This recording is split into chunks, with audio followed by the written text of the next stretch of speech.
suave perfume de eternidad que seduce levemente. Me acostumbraba a dejar pasar el aire vital. Después del tiempo te encontraré. Después del cielo vendré.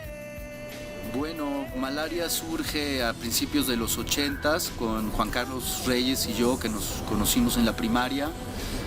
Luego, posteriormente se unieron a la banda un par de años más adelante, Linus y Milo, quien fue nuestro baterista por muchos años. El primer acercamiento fue en el 83, que fue cuando conocí a Juan Carlos Paredes, el Mosco. Nos reunimos en su casa, bueno, nos conocimos en la primaria, nos reunimos en su casa e echamos palomazo con una guitarra que tenía y una que estaba medio rota, le sacamos 2 cuerdas y teníamos bajo y guitarra. Ese fue, digamos, la semilla inicialmente sembrada. Y de ahí surgieron los integrantes que entraron y salieron, etapas en las que el Mosco dio vueltas por algunos grupos y yo por otros, y finalmente nos volvimos a reencontrar. Ese fue el inicio, por ahí fueron los... Yo creo que nos cambiamos el nombre a Malaria, ha de haber sido por ahí del 1990. Originalmente nos llamamos Prisa, nuestra primera encarnación. Yo entré a Prisa a los 17 años, en 1987 me acuerdo, porque querían un tecladista y a mí me habían regalado mis abuelos un teclado Yamaha, un DX100 de este tamaño.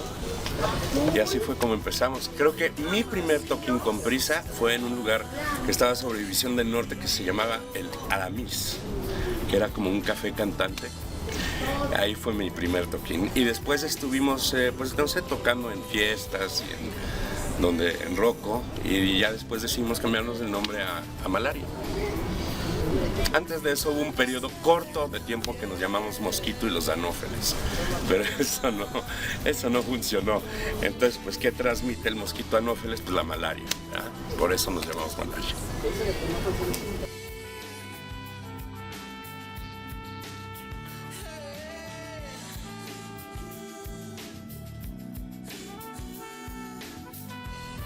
Pues sí, tuvimos ahí un evento desafortunado.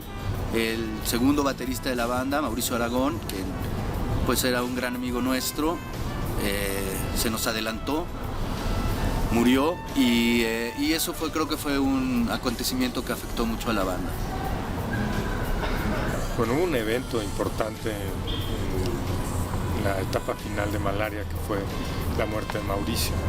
Mauricio era nuestro baterista, nosotros pasábamos por, yo creo que el mejor momento individual de cada quien. El mío, yo me sentía el bajista, Mauricio estaba tocando muy bien la batería, acabamos de terminar de grabar un disco y pues, la muerte de Mauricio fue un balde de agua. Nos decaímos, luego hubo temas con la disquera que pues no continuaron con los proyectos que nos hubieran permitido pues de alguna forma levantarnos otra vez, ¿no? Fíjate que no fue solo la salida de Malaria, fue el colapso total del sistema del rock mexicano. Y esto, bueno, fue una situación muy complicada, pero tiene más que nada que ver con las disqueras, con los malos manejos que ya había para entonces. Y de cierta manera no se le puede llamar corrupción porque pues es iniciativa privada, ¿no? Ellos hacen lo que quieren. Pero había muchos malos manejos, muchos abusos, mucho dinero escondido.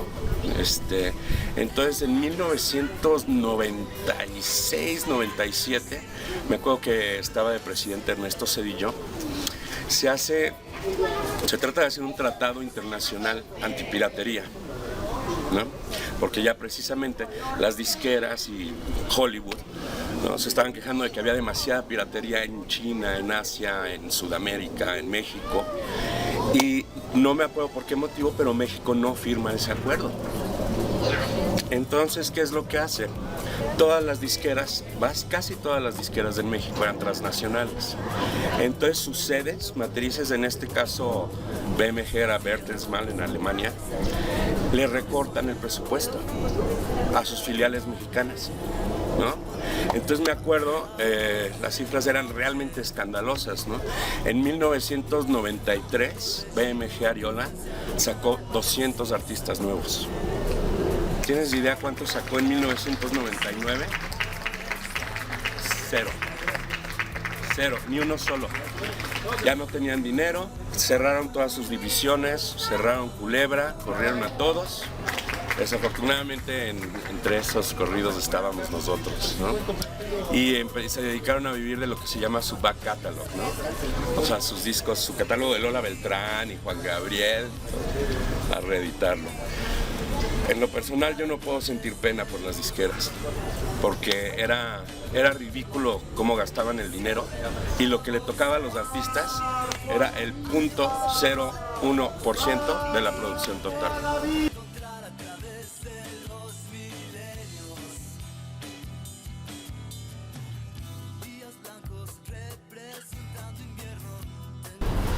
Pues ese disco fue la realización de algo que habíamos venido buscando desde hace muchos años, que era el ser firmados por una compañía disquera y grabar. Entonces creo que se realizó un sueño. Desafortunadamente no habíamos tenido experiencia previa en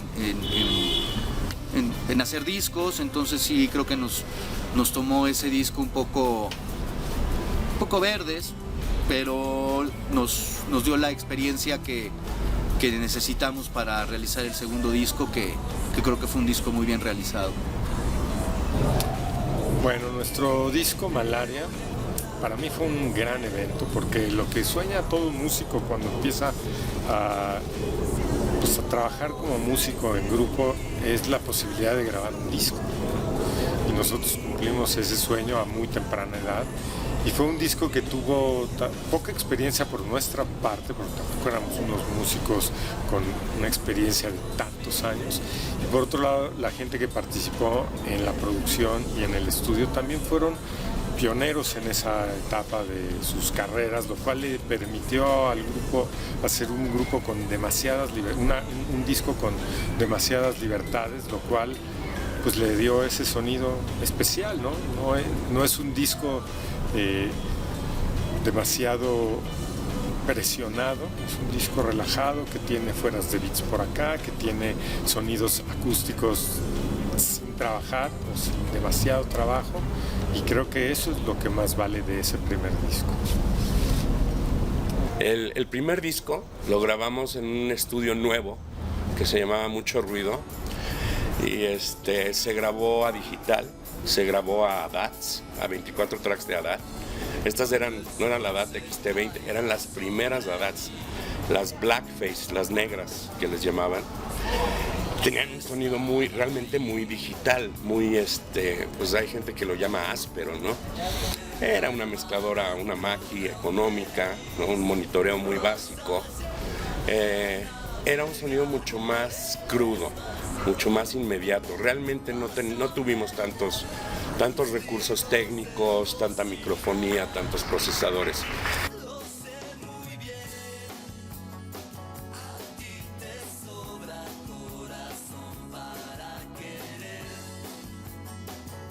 Pues los que quedamos, de los 4 miembros fundadores, Simple, Mosco, Linus y yo, Juan Carlos Reyes, el Tronco.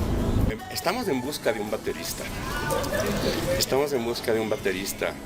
Vamos a contactar a nuestro primer baterista, Emilio Lirola, a ver si todavía quiere tocar con nosotros, aunque él está un poco más enfocado al mundo financiero, entonces no creo que tenga tiempo. Pero definitivamente conocemos muy buenos bateristas y estamos seguros de que alguno se va a aventar el tiro.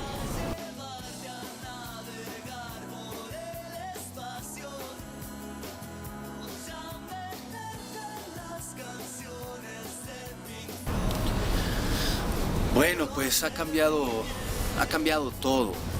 Nosotros nos tocó la época de Rocotitlán, la época de oro de Rocotitlán, de Look, del Bar 9, Rockstock. Luego posteriormente llegaron otros antros como el Bulldog, La Diabla, Ficción. Bueno, todo era otra época donde no había internet, ¿no?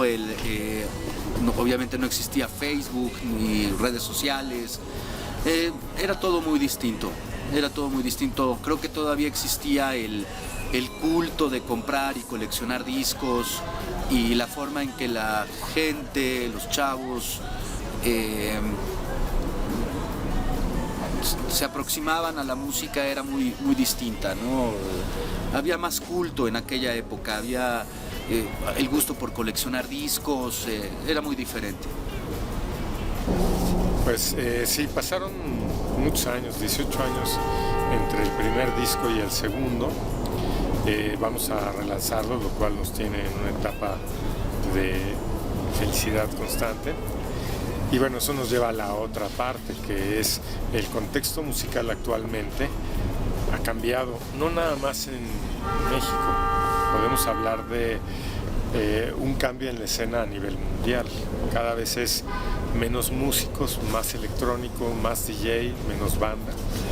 Entonces nuestro disco está cortado a la antigua, hace 18 años, donde todo se trabajaba por separado. Teníamos bajo, guitarras, batería, teníamos trompetas, teníamos percusiones, coros, todo trabajado por partes y ensamblado en un disco.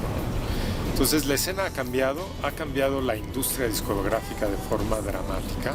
Lo que eran pues los inicios de los 90s y la compra de discos era una industria que venían a la par.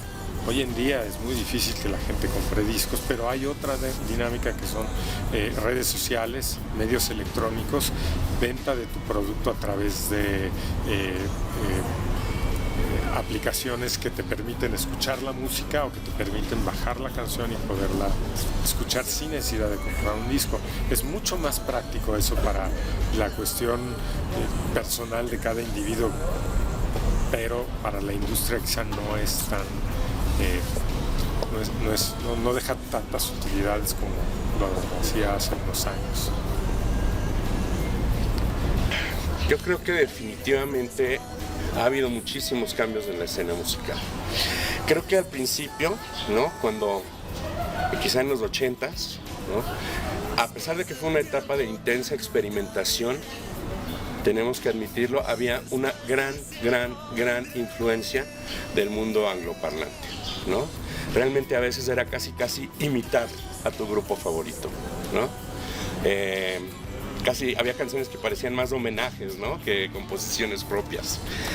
Conforme va avanzando, yo creo que cualquier forma de arte, ¿no? Empieza a haber una confianza en ti mismo, ¿no? Y es cuando puedes realmente rescatar elementos únicos, propios o idiosincráticos de tu cultura, ¿no? Y puedes decir, ok, ya no necesito sonar a Robert Smith, ya no necesito sonar a The Pixies, ya no necesito sonar a Talking Heads, voy a sonar como nosotros sonamos, o voy a sonar como mariachi, o voy a incorporar elementos de una manera más libre. Eso es lo que yo creo que hace que ahorita el rock mexicano tenga identidad propia.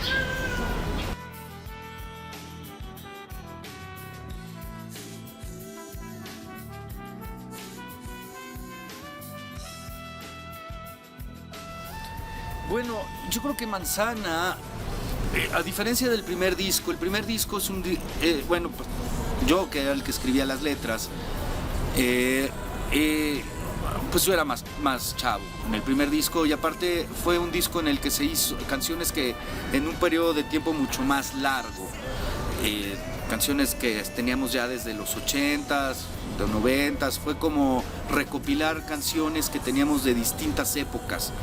En cambio, el disco de Manzana, el segundo disco, a excepción de una canción, todas las demás son compuestas en un mismo periodo de tiempo. Entonces creo que sí, de algún modo fotografía mucho aquel momento de mi vida. Y bueno, pues creo que simplemente pues, de algún modo relata lo que yo estaba viviendo en aquel momento. Ok. Bien, el primer disco fue el resultado de muchos años de trabajar con un equipo que ya estaba bien amarrado. Sale ese disco y entonces te deja la sensación de avanzar. Y ahí es donde viene la etapa de composición, viene la etapa de tocar, de hacer, ¿no? De crear diferentes fórmulas. Y ese fue el resultado del segundo disco. Un disco en el cual pues explotan las mejores etapas del Mosco como compositor, mi mejor etapa como músico, y yo creo que fue esa la etapa más elevada de la industria discográfica, por lo menos a nivel nacional. De ahí vino un declive importante a nivel nacional y en la escena yo te diría la mayoría de las bandas. Fíjate que yo creo que todo empezaba en el cuarto de ensayos, ¿no? El proceso era muy diferente, ¿no? En realidad lo que hacía Juan Carlos era llegar y decirles: traigo esta canción, ¿qué les parece? Nos la tocaba de manera acústica, ¿no? Juan Carlos empezaba a sacar su bajo, se sacaba un ritmo básico, yo empezaba a hacer arreglos de teclado y luego mis arreglos de guitarra los hacía después. Primero eran los arreglos de teclado y después hacía mis arreglos de guitarra. Y a base de darle, de ensayarlas, las canciones cuajaban, por así decirlo. Eso es lo importante de trabajar en un grupo. Cuando tú estás trabajando solo, no hay ninguna retroalimentación, ¿no? Yo mucho de mi trabajo como compositor pues ha sido solo, ¿no? Y obviamente es la ilusión del control, ¿no? Puedo controlarlo todo, pero también te falta la retroalimentación que te da el interactuar con otros músicos. Después de eso hubo un periodo con la producción, hubo un periodo en el estudio en el que se modificaron ya cosas más generales, la longitud, el número de coros, el número de versos, y bueno, obviamente el productor dijo: ese arreglo no hay manera de que lo vayamos a tocar, ¿no? Pero en otros casos sugería otros arreglos nuevos, pero básicamente las canciones quedaron en esencia como estaban.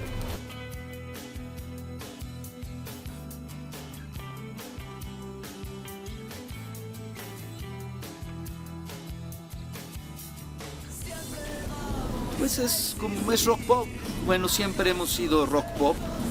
Malaria siempre fue una banda pop. Antes de Malaria nos llamamos Mosquito y los Anófeles, y antes de Mosquito y los Anófeles nos llamamos Prisa, pero siempre fuimos los mismos integrantes, Juan Carlos, Lailus, Milo y yo. Y bueno, pues siempre fuimos una banda pop. Pues es un sonido pop.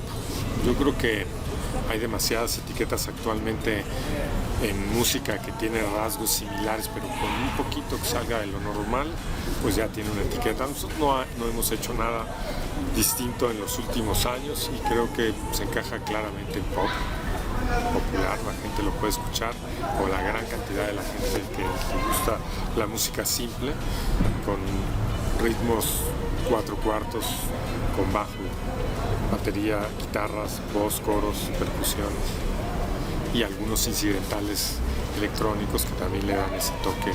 El segundo disco se graba en uno de los mejores estudios de México, seguramente en ese tiempo lo era, el mejor estudio de México, que era Estudio 19, que todavía existe, a cargo de Francisco Miranda, un gran hombre.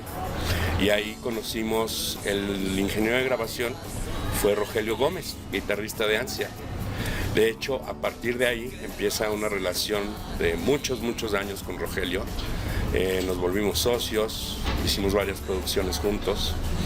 Ese disco se grabó a cinta de 2 pulgadas, 24 tracks de cinta de 2 pulgadas.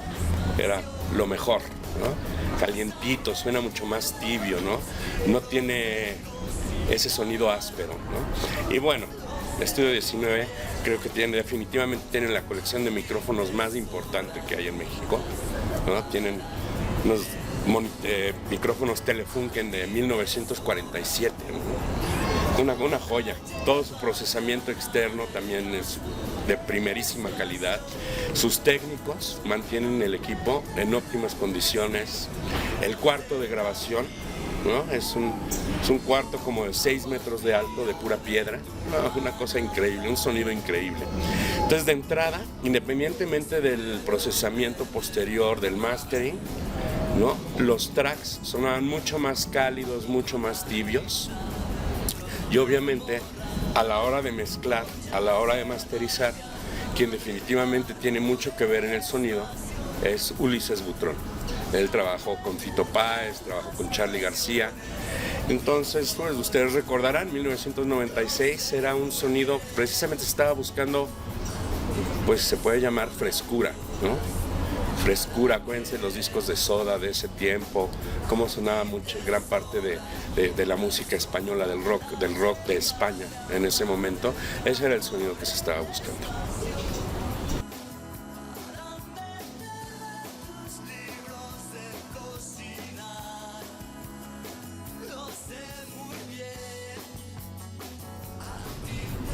Sí, bueno, viene el lanzamiento de este segundo material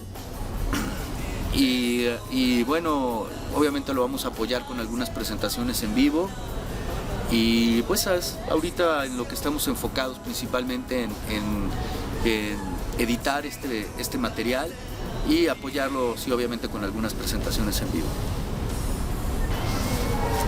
Bueno, lo que viene, que es remarcable, es el siguiente disco. Entonces vamos a editar nuestro segundo disco, que tiene un toque vintage, por así decirlo, y con ello vienen presentación del disco y vienen tocadas. Y ya veremos qué viene después de lo que viene. Yo nunca me dejé de dedicar a la música, ¿no? En calidad de productor, en calidad de compositor, en calidad de editor, siempre seguí en la música. Lo que sí es que dejé de tocar en Malaria, dejé de tocar 20 años casi en este grupo, ¿no? Entonces esto para mí fue una gran sorpresa, ¿no? Una sorpresa muy agradable. Y definitivamente tenemos planes de darle seguimiento a este disco. Es muy importante para mí esto es cerrar un ciclo. Porque esto había quedado abierto como una gran injusticia, en realidad.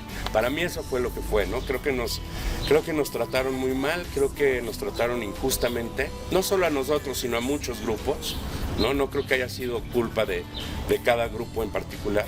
Entonces esto para mí viene a cerrar un ciclo y lo apoyo 100%, ¿no? Definitivamente va a ser interesante volver hace años que no toco sobre un escenario, ¿no?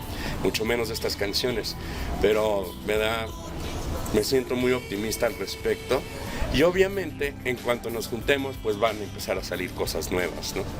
Manzana roja de libertad en el alma, en la sangre.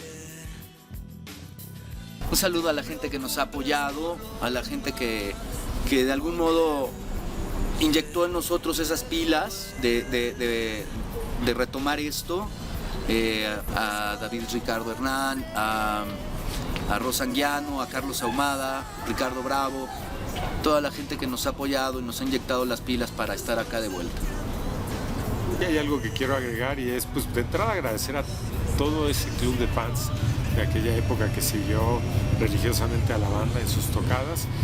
Y actualmente hay mucha gente que sigue la página y que sigue los videos y lo que se publica constantemente en Facebook. Quiere decir que hay gente que quiere escuchar más. Nosotros estamos listos para ofrecer algo más. Gracias. Quiero agradecerle a todo el mundo que ha tenido algo que ver en este proyecto, ¿no? A Ricardo Bravo, a Rosa Anguiano, a David Hernández.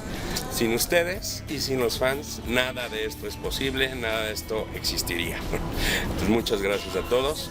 Yo soy Linus, tecladista y guitarrista de Malaria. Espero que les guste.